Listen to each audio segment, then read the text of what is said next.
Hey guys, if you're new here, my name is Skylar and I have lost 100 pounds. If you've clicked on this video, you have probably gone through the same weight loss journey beginning as I have.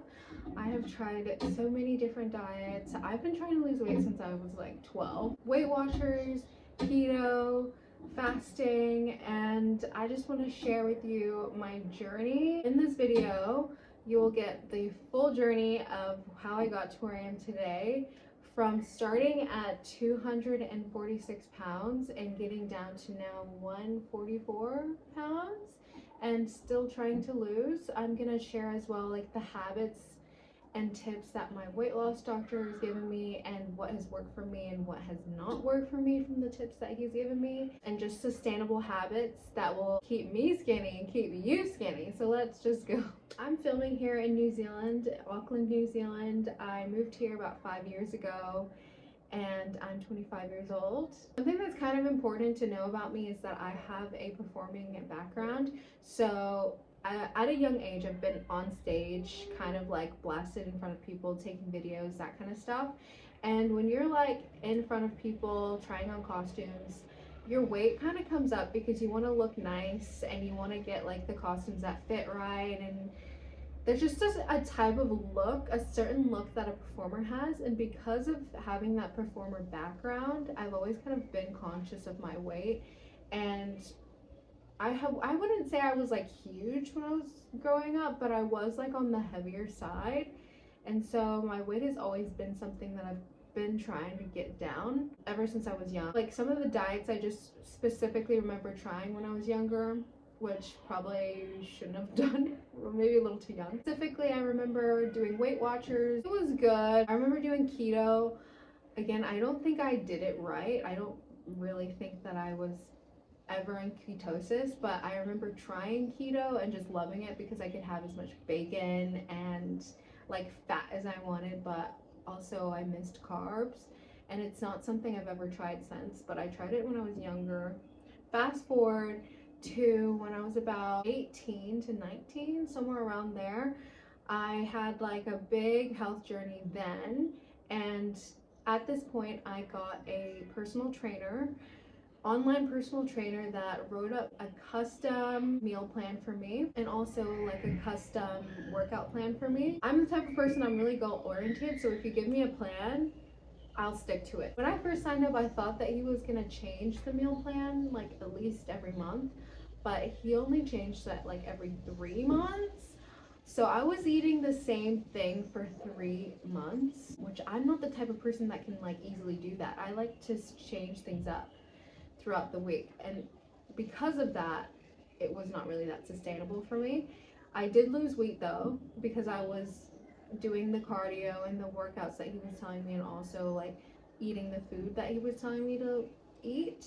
And I was with him for like 6 months and I lost, I want to say 30 pounds with him.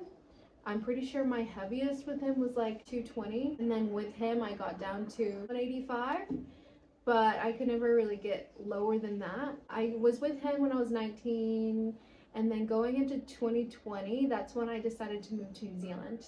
So I moved to New Zealand 2020, and we all know that year was like COVID year.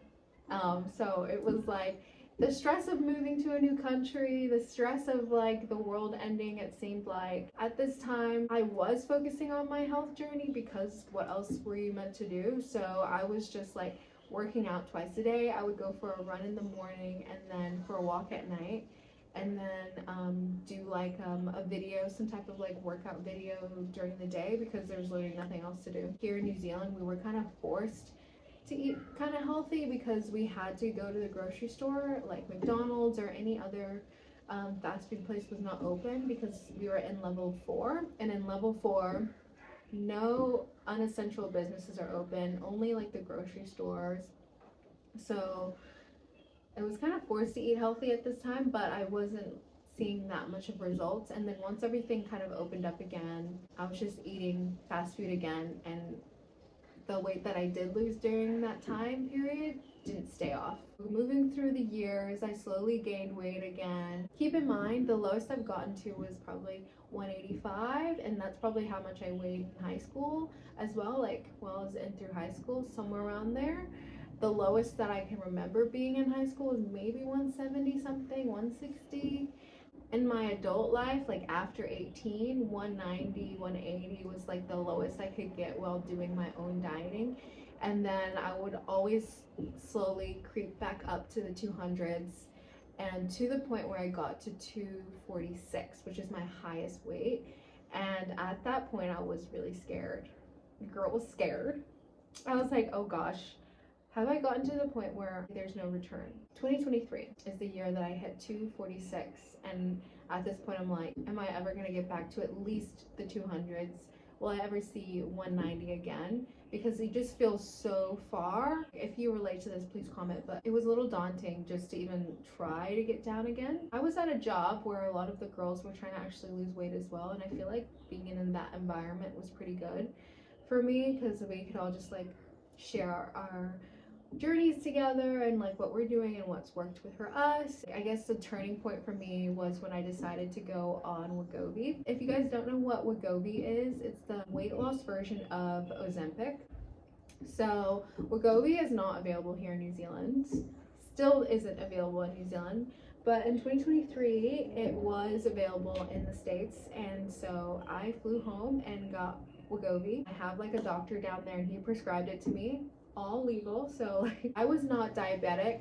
They did all my bloods and all that. I think I might have been pre-diabetic, I can't quite remember, but I wasn't diabetic at this point to where I would qualify for Ozempic, but I was at a higher BMI. Obviously it helped me lose weight. Like, I'm not gonna sit here and say it didn't help me, I did it all on my own. Like, Wegovy helped me lose weight. Now I'm gonna tell you some of the things that my weight loss doctor told me whenever he prescribed it to me.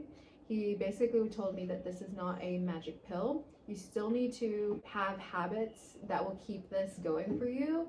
And some of the things that he told me were, while on this medication, that I should be eating really only once a day. He said that I shouldn't be eating after 6 p.m.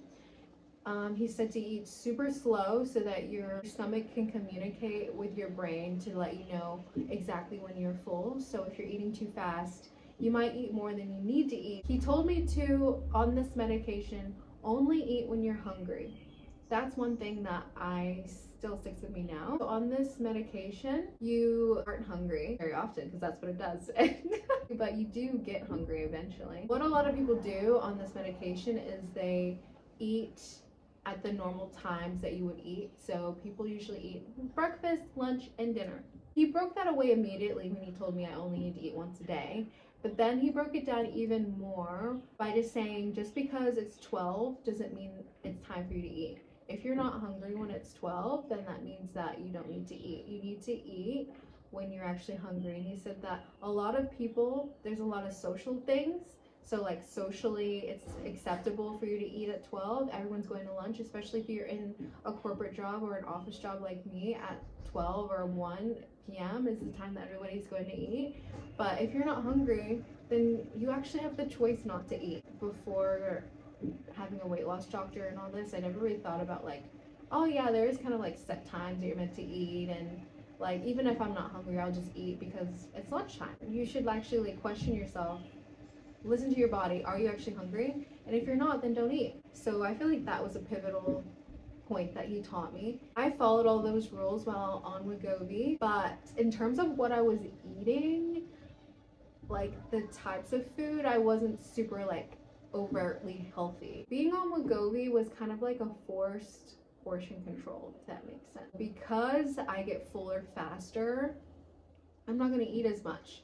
And so I would just eat whatever I wanted to eat. I would still go out. I would just have a lot less of whatever we were eating. And that was kind of like how I lost majority of my weight. It wasn't until maybe I'd lost like 30 to 40 pounds that I started doing some cardio, like maybe 3 to 4 times a week. Adding that habit into my routine was quite hard. Going from not doing anything after work to then adding some type of workout was like a hard transition for me. Again, I was working with women who are also trying to lose weight, so they were working out and telling me about their workouts, so it was a good like kind of motivation for me to go work out. At this point though, going to the gym wasn't really to help me lose weight to be honest. I just kind of went to the gym just to build that habit, to have the habit of going to the gym, and like it made me feel good. But I knew that losing weight was because of the amount I was eating. I wasn't eating very often, very much. Like I could go days where I'm just eating lunch and then I don't really need to have dinner, so I just go to sleep without dinner. One of my coworkers got really into Pilates, and I then wanted to get into Pilates as well. So I tried Pilates and I like literally fell in love with it. The one that I go to has weights, so I feel like it's a strength training and I am strong. Like, oh, this is so cringe, but I feel like I'm strong. Damn. Okay, I just started adding Pilates into my routine so that it was like strength and cardio. So I'd go to the gym for cardio and then I'd go Pilates to get the kind of like strength training. I did hit a plateau on Wegovy. It helped me go all the way from 246 down to around 160 to 155. I don't exactly know where it stopped helping me because I weaned myself off. When it was completely out of my system, I could tell because I was a lot more hungry. That kind of brings us to current day, maybe like 3 months ago. The reason I decided to get off Wegovy is because I didn't want it to be a forever thing. When I started Wegovy, it was never the plan to stay on it forever. It was just to be a tool to help me get it down, and because I had been on it for already about a year, I felt like it was time for me to get off. And it helped me, it definitely like helped me enough to get down to a weight where I had built these habits that I was telling you about. So now let's talk about post Wegovy. What habits was I able to keep after being off this medication? One habit that I was not able to keep is the eating once a day. Eating once a day was not sustainable for me. Other than that, majority of those habits are things that I still do to this day. Eating when I'm hungry, stopping when I'm full. I feel like on Wegovy you can stop when you're full because you get full a lot sooner than you normally would. Off Wegovy, I need to stop when I'm satisfied, so before I get full. The other thing that I still do is I try to eat slowly, so I try to like be grateful for the food in front of me and eat slowly. He did say to stop eating before 6. That's not something I feel like is sustainable in with my lifestyle, so I try to stop eating at 2 hours before I go to bed. I feel like that's something I can easily do. I feel like that's something anyone can do. Those are the habits that I kept after Wegovy. Being off Wegovy, obviously I'm a lot more hungry. I found like, oh my goodness, I'm hungry. And it's a little scary to get off Wegovy because you're like, you hear about people gaining weight back, and I don't want to gain like all of this weight back. So I had to kind of reevaluate my strategy. I was able to lose another around 10 to 15 pounds on my own. I would definitely say this has been the hardest 10 to 15 pounds of my life. It is a lot more of a mental challenge because with Wegovy, it takes away your cravings, your food noise, so that you can practice those habits I mentioned before. I need to work through my emotional issues, like why am I eating when I'm emotional? Why am I feeding into cravings and food noise? So these are the tools that help me. Is protein and fiber, making sure I get those in my meals, electrolytes, making sure I get vitamins, so to help me with my moods, because when you are on a calorie deficit, you're going to be more moody. And like I said, being moody is a trigger for me where I want to turn to food. You have to ask yourself questions before you eat. Am I hungry or am I just bored? Am I hungry or am I just avoiding an emotion right now? A lot of the times I'm avoiding an emotion. I don't want to do this project at work. I'm feeling sad about something completely random and I just want something sweet, and that's why I have this craving. You have to be a lot more in tune. And while building these habits, the intention for me is to then be able to be a lot more intuitive and a lot more flexible. Still on this journey with you guys, so if I learn new things, then I'm going to share it with you. I want to do so many different videos, but this is just kind of an overview of my journey and how I got to where I am now and what's working for me currently. In summary, losing weight is actually a big mental thing as it is a physical thing. My next video is going to be a comparison of my weight loss journey while on Wegovy and my weight loss journey as I'm doing it naturally. I hope you guys found this entertaining or helpful in any type of way. I will see you guys next time.